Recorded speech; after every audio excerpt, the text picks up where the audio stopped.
Ja som Castro a toto bude review na moju Huaning, ktorá sa inak nazýva Shadow Cube. Tak pardon, sa chcem ospravedlniť za divné zvuky, ale tiež som len človek a bývam v dobe aj s inými ľuďmi, nie sám. Tak ale teraz k tomu review. Kocku som si objednal zo stránky zecube.cn za nejakých 6 eur, 7. Keď som otvoril krabičku, tak takáto je krabička. Je to vlastne od firmy Moju, čo je vlastne firma YJ, len začali vyrábať kvalitné kocky. Tak ďalej v krabičke bol tento návod, ako zložiť Rubikovú kocku po čínsky. Tak to ma nezaujímalo a ešte som k tomu dostal takýto stojan. Tak a teraz už ideme ku kocke. Prvé, čo som si všimol, bolo, že bola o 1 mm menšia ako Zanči, to nálové Zanči. A podľa mňa je to nie, že úplne moc poznať, ale je to dosť poznať, keď máte aj čosi v ruke 57 mm kocku a potom chytíte 56 mm kocku. Tak ďalej sú tu nálepky. Je tu light blue, fluorescentná zelená aj žltá, oranžová a červená sú klasické. A nálepky sú veľmi dobré a kvalitné, lebo ani po 3000 slovoch, čo som s touto kockou urobil, sa nikde nezoškrabujú ani nič. Tak moje prvé otočenia na tejto kocke boli ako keby také suché a taký divný zvuk vydávala. Aj teraz ešte vydáva.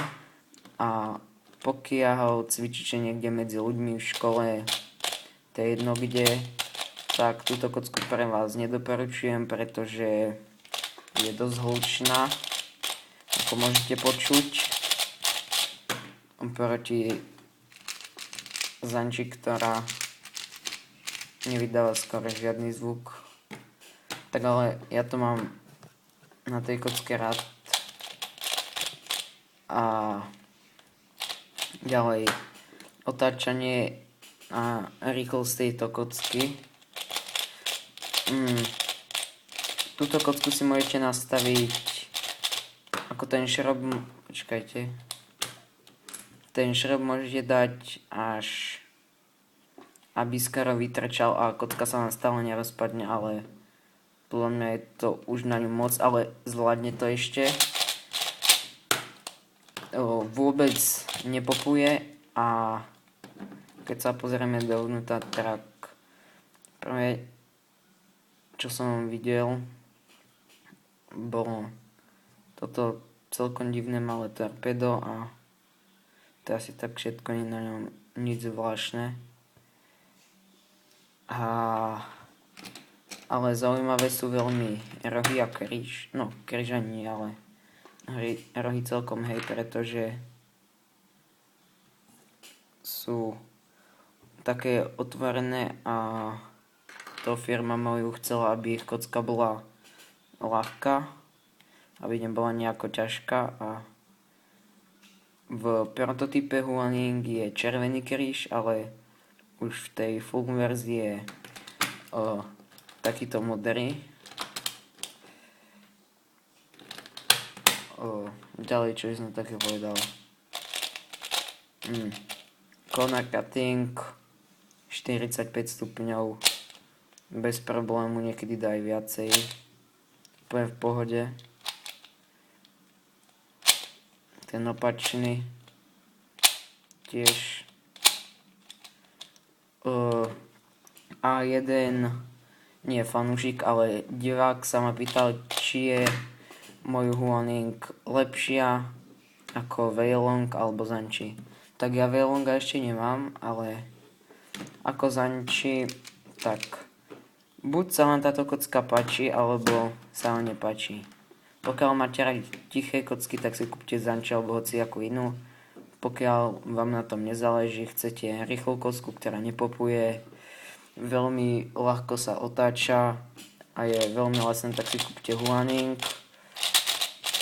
Doporučujem a dal by som jej rating 9 bodov z 10 a 1 bod u mňa stratila na veľkosti a na otáčanie rohov, pretože takto to asi neukážem, ale rohy sa ako otáčajú nie moc, ale dosť sa otáčajú. A najlepší čas na tejto kocke som dal nejakých 9 sekúnd. No však to je aj na YouTube, si to môžete pozrieť. Tak a to by bolo na tento review všetko. Dúfam, že sa vám páčil. Pokiaľ chcete aj na nejaké iné kocky review, tak mi napíšte.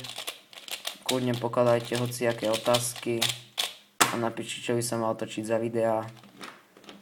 A čaute.